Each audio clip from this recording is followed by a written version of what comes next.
मां भुवनेश्वरी के परम श्रद्धालुओं और भक्तों, अब तक आपने जितनी भी कथाएं सुनी, उन सभी में प्रत्यक्ष अथवा परोक्ष रूप से मां आद्य शक्ति भुवनेश्वरी की लीला और रचना ही प्रधान है।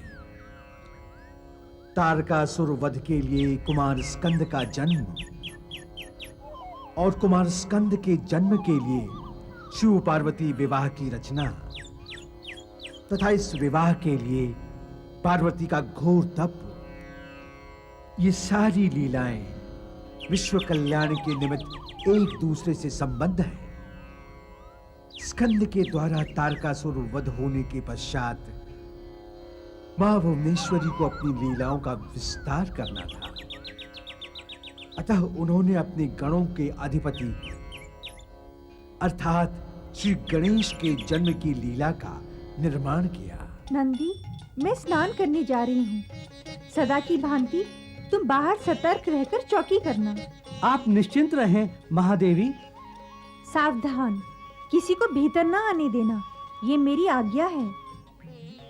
क्षमा करें प्रभु, भीतर जाना वर्जित है। तो मैं तुझे आदेश देता हूँ कि द्वार से हट जा। चल दूर हट।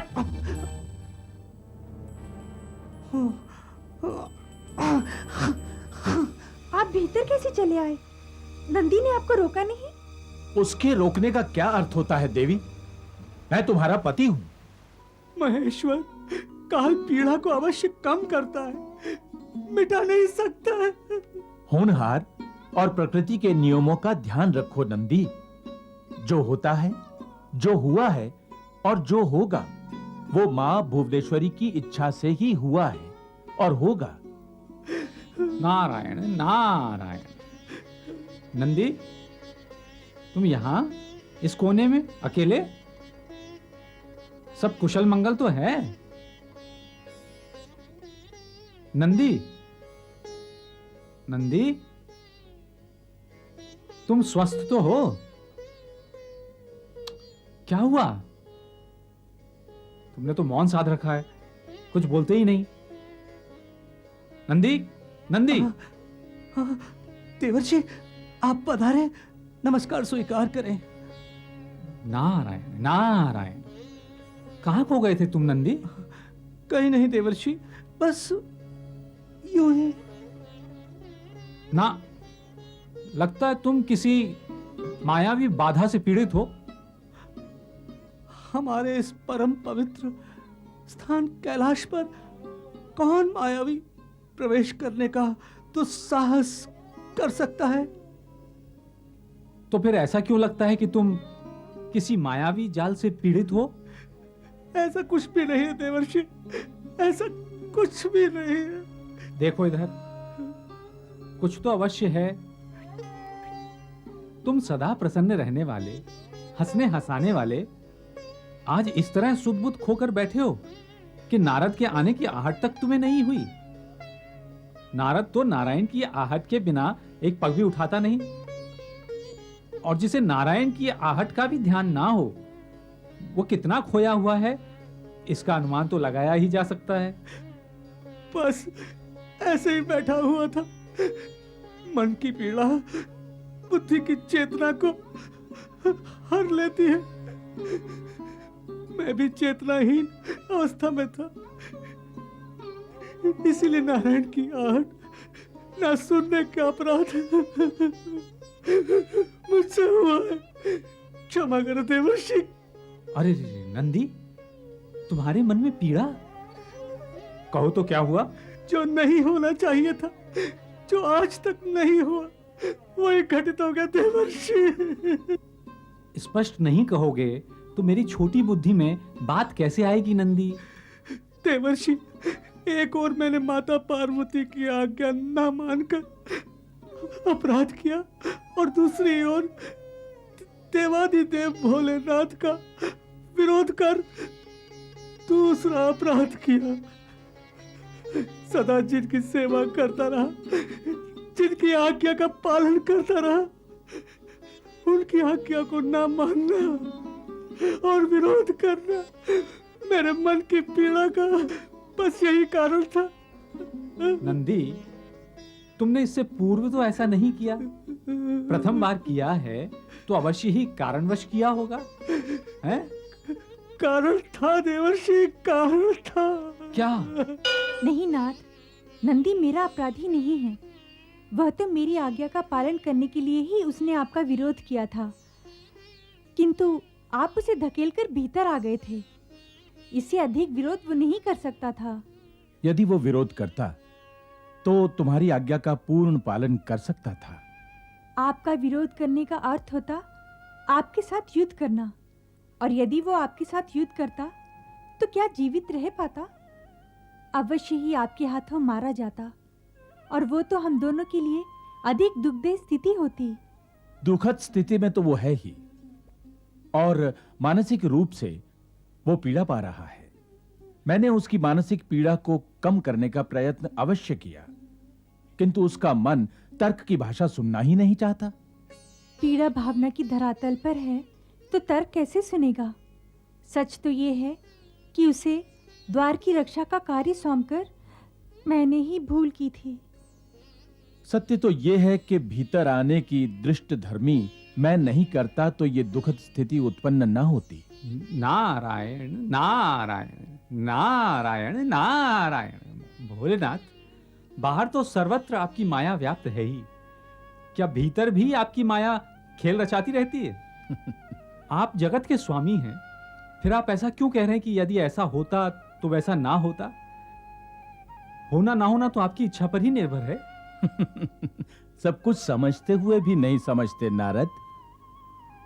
हमें भी सगुण रूप धर्म को निभाना पड़ता है। निभाएं भोलेश्वर, आप और माता पार्वती सगुण होने का धर्म अवश्य निभाएं, किंतु उस दुखियारे नंदी का भी विचार करें। वो आपके मायावी खेल में अकारण ही पीड़ा भोग रहा है। मैंने स्थिति को स्पष्ट करने का प्रयत्न किया, उसे समझाया, किंतु वो तो भावना में ही बहता गया। वो आपकी युक्ति से नहीं, माता पार्वती के समझाने से समझेगा। क्यों माता? नारद, दुख की बात तो है ही, किंतु ये भी विचार करने योग्य है कि मन और आत्मा से ऐसे आज्ञाकारी सेवक हमारे साथ हैं जो आज्ञा, मर्यादा, मान सम्मान के प्रति निष्ठावान हैं। नंदी की निष्ठा में शंका का प्रश्न ही नहीं है माता। प्रिय, मेरा विचार है कि हमें अभी चलकर नंदी के मन की पीड़ा को दूर करना चाहिए। मुझे भी ऐसा ही लग रहा है कि जब तक मैं स्वयं जाकर उसके मन का संताप नहीं हरूंगी, तब तक वह इस घटना का भार अपने मन पर ही रखेगा। हाँ माता, उसके दुख का निवारण करें। मुझे क्षमा करो माता। किस अपराध के लिए नंदी? आपकी आज्ञा का पालन न कर सका। यदि आज्ञा का पालन करते तो किस प्रकार करते? भोलेनाथ का प्रवेश रोककर। किंतु तुमने तो इन्हें रोका था ना? किंतु भोलेनाथ रुके नहीं। इसमें तुम्हारा क्या दोष है? हमारा दोष नहीं है। तो फिर दुख किस बात का है? इसे मन में लेकर क्यों बैठे हो? तुमने तो आज्ञा का पालन करके कर्तव्य का पालन किया है नंदी। तुम्हारा विरोधी इसका प्रमाण है। दोषी तो मैं ही हूं। नारायण नारायण। नंदी, तनिक विचार करो। तुम्हें द्वार की रक्षा करने की आज्ञा दी माता पार्वती ने, और तुम्हारे विरोध की चिंता ना करते हुए तुम्हें एक ओर हटाया भोलेनाथ ने। तो इन दोनों में मुटाव होना चाहिए था, जो कि नहीं है।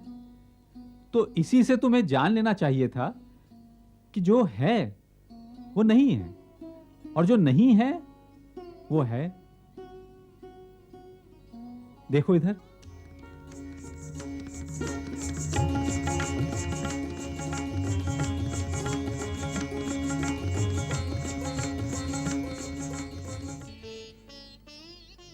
किन विचारों में खोई हो भवानी? मेरा ध्यान कहीं और चला गया था। तुम्हारे श्रीमुख पर यह विषाद की छाया क्यों घिराई है? कुछ विशेष नहीं। विशेष ना सही, जो कुछ है वही बताओ। हमने प्रतिज्ञा ली थी कि सुख दुख में हम साथ देंगे। कहो क्या बात है? हम धरती पर गए थे हाँ हाँ। वहां हमने एक स्त्री को अपने पुत्र के साथ कितना प्रसन्न व उल्लासित देखा था। हाँ, देखा था। मुझे भी वैसा ही पुत्र चाहिए। कार्तिकेय तो तुम्हारा ही पुत्र है। हाँ, वह आपके तेज से अवश्य उत्पन्न हुआ है, किंतु अग्निदेव द्वारा बाधा उपस्थित करने पर मैं आपका वह तेज ग्रहण न कर पाई। मैं स्वयं पुत्र को जन्म दूं, ऐसी मेरी इच्छा है। एकाएक ऐसी इच्छा का कारण? मेरा तो प्रथम जन्म भी संतान रहित ही रहा, किंतु इस जन्म में मैं मातृभाव से अभिभूत होना चाहती हूँ। संपूर्ण जगत तो तुम्हें माता स्वरूप मानता है। इसके उपरांत भी तुम्हें सगुण लीला रचानी है, तो इसके लिए मैं तुम्हें एक सरल उपाय बताता हूं। कैसा उपाय भगवान? वही जिससे तुम्हारी मनोकामना पूर्ण हो सके। अवश्य बताइए स्वामी। तुम मां भुवनेश्वरी की उपासना करो, पुण्यक व्रत करो। कंदर्प ऋषि की पत्नी देवभूति ने यही पुण्यक व्रत करके भगवान को पुत्र रूप में प्राप्त किया था, जिनका नाम था कपिल। मुझे ये व्रत किस प्रकार करना होगा देव? साधना द्वारा। पुण्यक व्रत की अत्यधिक महिमा है। जिस प्रकार मंत्रों में ओम, नदियों में गंगा, ऋतुओं में वसंत श्रेष्ठ माना जाता है, उसी प्रकार पुण्यक व्रत की भी महिमा है। ये भी बताइए देव कि ये व्रत कब किया जाता है? कृष्ण पक्ष की चतुर्थी को यह व्रत करने का नियम है। आगे बताइए भगवान।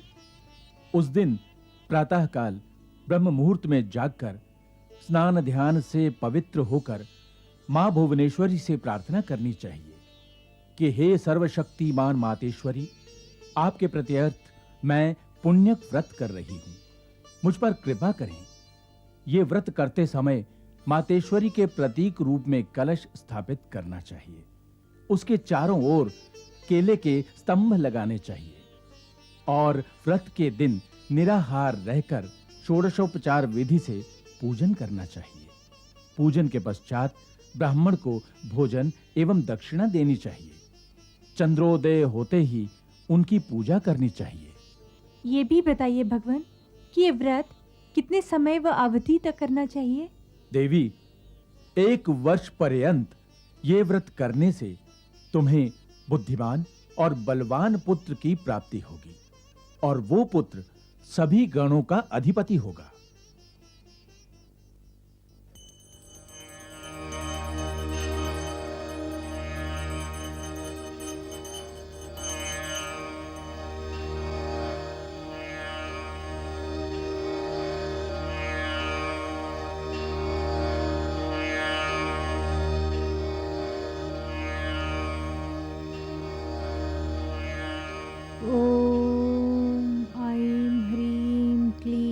चामुंडायै विच्चे।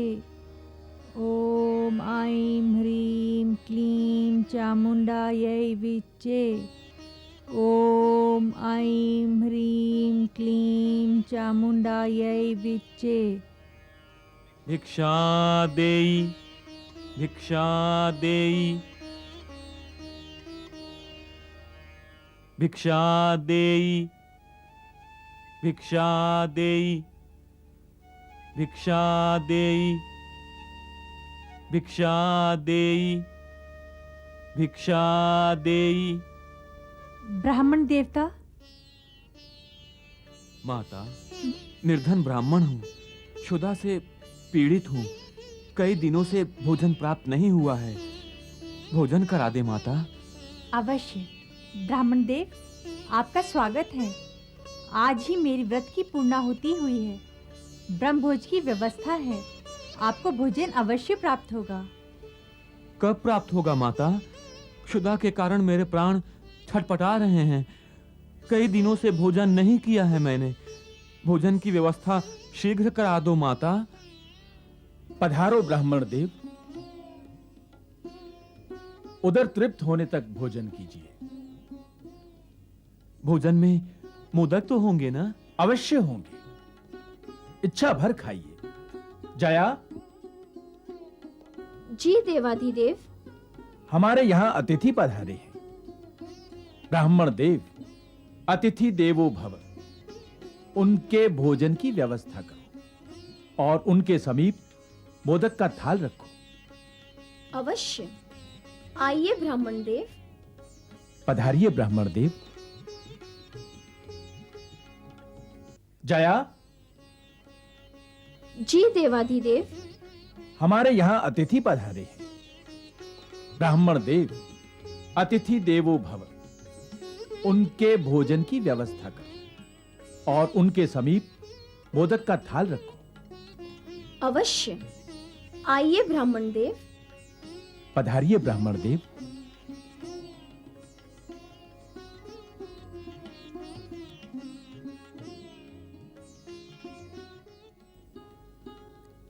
स्वामी, देवी, सत्य तो यह है कि स्वयं देव ही अतिथि का रूप धारण कर यहां आए हैं।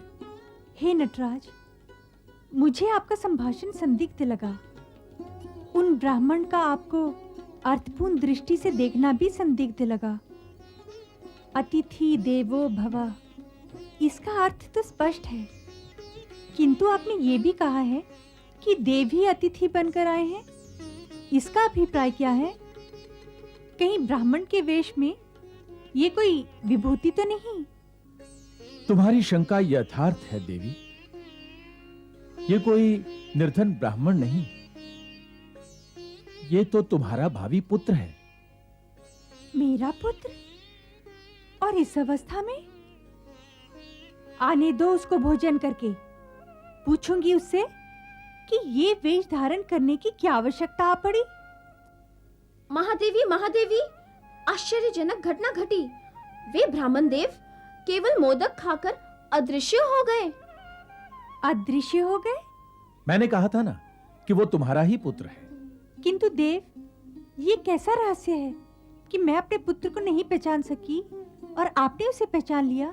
देवी, इसका भी कारण है। क्या कारण है नाथ? मुझे पूर्व ज्ञात है कि हमारा पुत्र मोदक प्रिय होगा। जब उस ब्राह्मण ने भोजन में मोदक होने की इच्छा प्रकट की, तब पूर्वाभास के कारण मेरी जिज्ञासा जागृत हुई। तो नाथ, ये बात आपने मुझे क्यों नहीं बताई? मुझे तो ज्ञात नहीं था कि वो ब्राह्मण का रूप धारण कर यहां आएगा। फिर नाथ, उसने ऐसा क्यों किया? तुमने मां भुवनेश्वरी की उपासना कर पुत्र प्राप्ति की इच्छा प्रकट की। मां भुवनेश्वरी ने तुम्हारी उपासना स्वीकार कर तुम्हें पुत्र प्राप्ति के लिए वरदान भी दिया। अब इच्छा पूर्ति की प्रामाणिकता के लिए प्रकृति के नियमों के विरुद्ध तुम्हारा पुत्र मां भुवनेश्वरी की उपासना स्वीकार करते हुए तुम्हारी गोद में तो नहीं आ सकता था। इसलिए ब्राह्मण वेश धारण कर मोदक खाकर उसने मां भुवनेश्वरी के आशीर्वाद की पूर्ति की। जय हो मां भुवनेश्वरी। मां भुवनेश्वरी के भक्तों, धर्म और उसके अर्थ को समझना अत्यंत सरल होते हुए भी जगत के प्राणियों ने उसे कठिन बना दिया है। ऐसे में धर्म संकट से उभरना तो और भी अधिक संकटमय हो गया है। नंदी को माता पार्वती ने अपने मूल रूप का दर्शन देकर इस संकट से उबारा। पार्वती जी ने इच्छा की कि उनके तन से उनके पुत्र की उत्पत्ति होनी चाहिए। एक दिन देवाधिदेव महादेव जी कैलाश पर्वत पर तप कर रहे थे और कैलाश भवन में माता पार्वती विचार मग्न थी। मेरा अपना पुत्र, मेरे शरीर से उत्पन्न होने वाला मेरा अपना पुत्र।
पुत्र हूँ तो तुम कौन हो?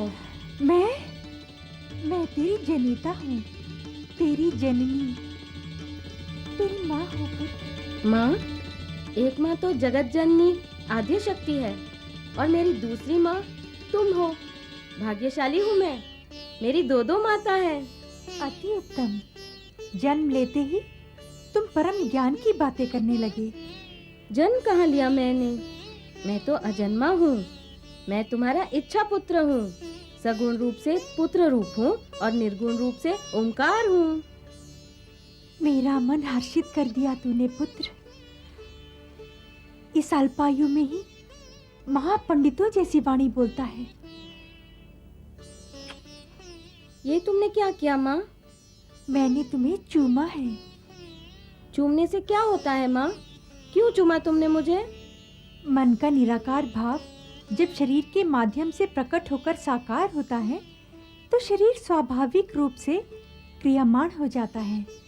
मेरी बाल बुद्धि में नहीं आई ये बात। अरे पुत्र, तुझे देखकर, तेरी मीठी मीठी बातें सुनकर मेरे मन में तेरे प्रति जो राग उत्पन्न हुआ है उसे प्रकट करने के लिए ही मैंने तुम्हें चूमा है।